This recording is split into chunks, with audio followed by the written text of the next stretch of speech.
Hi everyone. As you all know, my name is Lady Jasmine C. And today I want to say thank you to everybody, most of all those who had faith in me, who believed in me, who patiently waited till this day for me to come and speak on behalf of myself. To all the good Nigerians out there who during this trying period showed their immense support by checking up on me, calling to know how I'm doing. I want to say thank you to everybody. So today I'm going to be talking about what has transpired this entire time.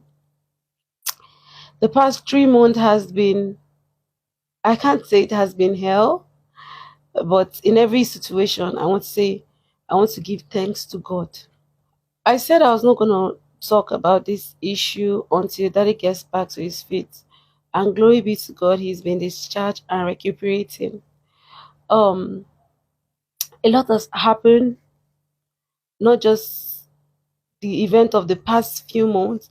A lot has happened, and I'd like to share more light on how I got involved, how things got to this point. And I'm not talking because I need people to sympathize with me. No, that's not the essence of this. I'm talking because I feel like I have been abused, I have been used, and I hope you guys are patient enough to at least listen to the entire story because it means a lot to me for people to know what really transpired, what really happened. Then, if after listening to me, you feel like, oh, I'm wrong, fine. I'll leave the judgment to you people. So, how did I get involved in all this in the first place? Um, Firstly, how did I get involved with this family? The John Okafor family, Mr. Ibu family. The first and most important question I get all the time from people, mostly on my comment section, is, oh, don't she have a family? Don't she have parents? Leave this family alone, and all of that. I would like to start addressing from those kind of comments. So many years ago, my dad passed on. May his soul rest in peace. He was in the Nigerian army. He was a very good friend to Mr. Ibu, who is now a father figure in my life. When my dad passed on, Mr. Ibu himself was at the burial. Ever since then, he has played the role of a father figure in my life. Not for once have I ever needed somebody as a father that he was not there for me. So, fast forward to 2018, I left the country, I left Nigeria, and then I went to look for greener pasture outside the country.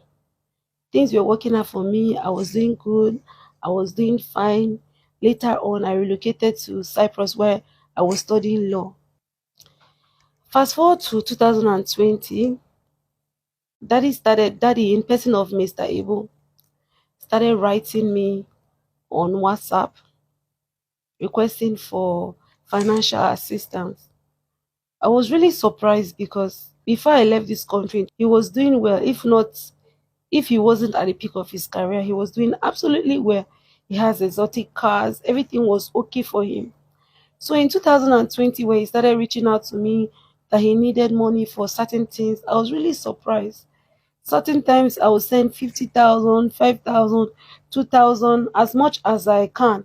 I have friends then in Cyprus that can attest to it. I think I have one friend, Ventura, another friend, Otonye. These are people I know that can attest to it because then, even when I don't have as much, I would borrow from them or I would get from them to send to him. So at some point, it was quite disturbing because I know when I left this country, he was doing very, very okay. I started asking questions. I asked him what exactly is happening in your life right now for you to be asking for the least 50,000, 10,000, 5,000. Are you sure everything is okay? That was the first time he mentioned to me that he was sick and he was in Abuja. I then asked him, how about your wife? How's the children? How is everybody doing? It's been long since I heard from any of them. He said, his wife is in Lagos. That he has been in Abuja for close to 2 years now. And I was like, if you're sick, the best place to be is your home in Lagos. Why Abuja? He didn't really say much. So I told him to send me his wife number, that I would like to hear from her. It's been a while. I'd like to hear from her. Let me know what's happening in their life and all of that. Let me also understand why he was asking for those kind of financial help if things has really gotten that bad. Because I was in shock. It also surprised me. So he later sent her number. I called her. I asked her how she was doing. She said everything was not well. I could remember that day. The first day I contacted her after a very long time, she said everything is not well, that her husband has left the house for over 2 years. He has abandoned the children and everything. I was surprised to hear that from her. And then she said that very day, she started sending me videos. I think the last time they called me out that I was on that the freeze live, I made reference to that. And I'm sure those evidence will still be on the live because I've changed my phone severally and my phone formatted, so I might not have some of those evidence, but I still know that if I go to my iCloud, I'll still see some of them, which I'll be posting while the video goes on. So around that period, she was crying over the phone. When I asked her how things were going, she said that daddy, in person of Mr. Ibu, has left the house for over 2 years, abandoned her with the kids, that things were really bad for her. Even that day, she sent me a video of NEPA people cutting the light. As of when I called her, the NEPA people were there. She went to her car. She showed me her car, that there was no fuel in her car. Her car was in a very bad condition. That in fact, that if I don't intervene, no, no, no, no, no, no, no, the NEPA people will cut the light, and there will be no light there will be no light in the house. And the children were drinking gari, that there was no food in the house for the children, that they were drinking gari, that things has gotten real bad, that since daddy was in Abuja, he was not really in a very good state to help them and support her. And for her, she's not doing any work. She according to her, she married him. She has not had any job. She has not done anything. She has no means of sustaining the family. I mean, she totally depends on him to be able to sustain the family and pay school fees for the children. So I said, okay, me, I'm in Cyprus zone. I'm studying. I showed her some of my school stuff, that I'm studying law. This is where I am. We're trying to catch up with each other. And I told her this is where I am right now. But I'll try and see if I can raise at least 100,000 and send to her so that she can sort out the little she can solve. She said, okay. That day I sent her 100,000.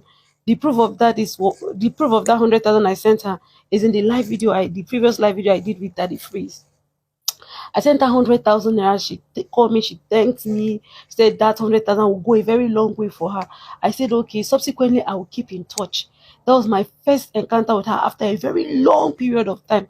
But that was my first time talking to her after a very long period of time, after I left the country and everything. So from there, she started chatting me every day. We were talking. Subsequently, she would send me, for every single time we were having conversation, it was about the issues in the house and all of those things. And at the point, she started complaining to me that she's not able to reach daddy on the phone, in person of Mr. Ibu, that when she calls him in Abuja, he doesn't pick and all of that. So she asked me to call daddy on her behalf and talk to daddy, that daddy should send something for her and the kids. And I've been supporting her in the little way I can during that period. My friends in Cyprus, I can call their names here. I'm sure most of them are still alive, although I'm not in contact with some of them because I've left Cyprus for a while.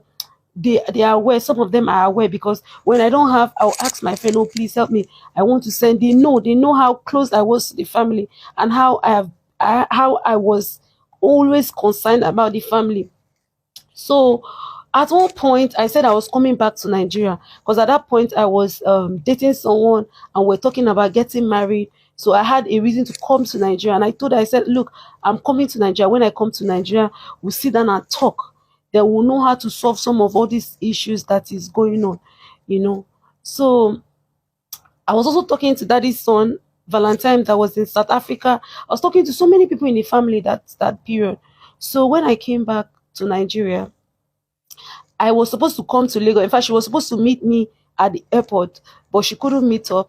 And then I told her I was going straight to Abuja. I traveled with one other lady, one of their family friend. So we went to Abuja. On getting to Abuja, Daddy was really sick. He was really, really sick. That was the first video that went viral on social media that was giving him medicine. I said, Daddy, take this medicine, take the medicine. I am sure I'll put it on the screen during the course of the video. So Daddy was really sick. The condition I met him was really bad. I have a lot of videos we made that day. Asking what was happening. He said he's really down for the past 2 years. He don't know what is happening. I said, why haven't you gone home if things are really that bad? Go home and stay with your wife. At least she will take care of you.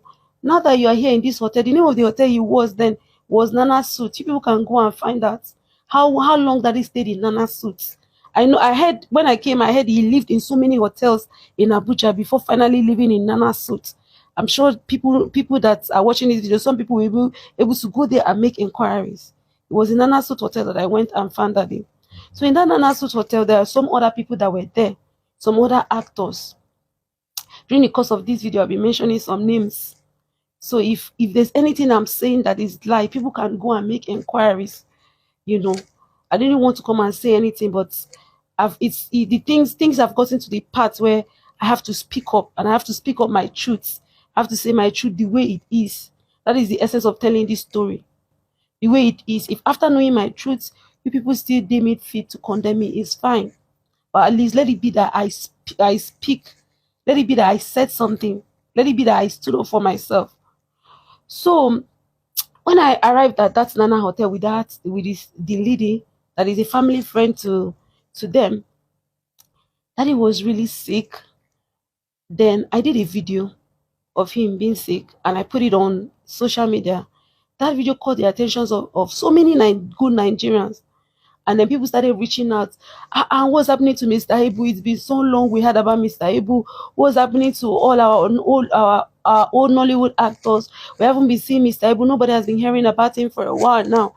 And there were some good people that were around him around that period. They knew he was sick, but they did not know it was that bad. Benedict Johnson, a Nollywood actor, was there. Labista was there. There's one other man.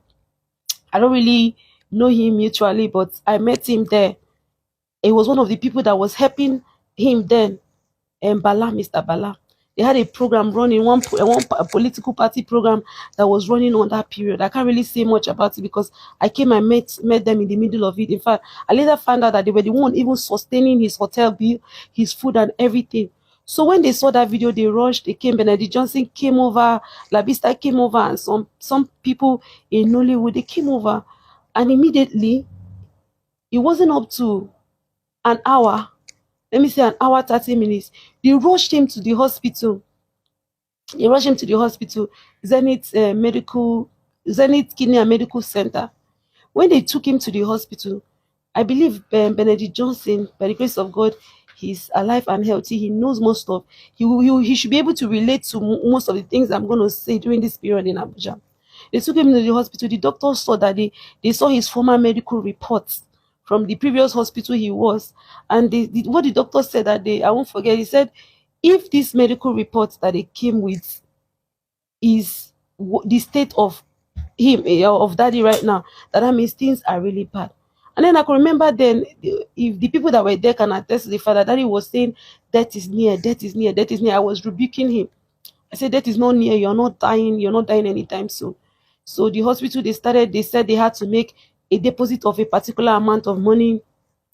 Benedict Johnson and Labista were running around with some other people, the Bala man, they were running around, they were able to raise a certain amount of money, and then they made deposit at that hospital, Zenith Hospital. So they started checking that I cannot actually give details of his medical condition because I feel like that those are things that are actually personal to him. But I can actually say to some extent the medical condition was really bad. It wasn't a very good report. So they started checking him all over. They had to admit him. They admitted him in that hospital for at least 3 months. And the people that took care of the bill that time, as far as I know, was that group of people that were sustaining him at that hotel. So when I came, the first thing I called the wife. I said, look, I'm here at the hospital in Abuja. The condition is really bad. If it's possible for you to come. She now said that she doesn't have transport, or that she doesn't have money for flights. She can't come. That they said we're going to arrange money for her to come and all of that. I said, okay. So I spoke to Daddy. I said, we need to find a way for your wife to come so that she can actually take care of you. Daddy said plainly to me that day that he doesn't want his wife to come to the hospital that day. That if his wife come, he's going to die. I'm not the only one he said that to. Labista, you're still alive. Benedict Johnson, you're still alive. If you people know the truth and you want to be silent about it because you don't want to get involved in family issues, I can understand. But I know very well that you people know what happened that